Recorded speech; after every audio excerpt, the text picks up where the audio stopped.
ఏ పువ్వు ఏ తీటిదన్నది ఏనాడో రాసున్నది, ఏ ముద్దు ఏ మూవిరన్నది ఏ పొద్దో రాసున్నది.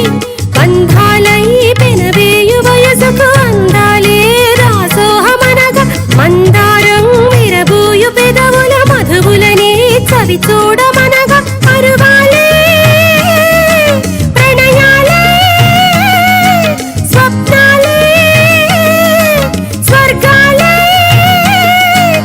ఎన్నెన్నో శృంగార లీలలు కన్నుల్లో రంగేళి గలదెను. ఆకాశం ఏనాటిదో అనురాగం ఆనాటిదే, ఆవేశం ఏనాడు కలిగెను ఆనాడే తెలిసిందది. ఆకాశం ఏనాటిదో అనురాగం ఆనాటిదే.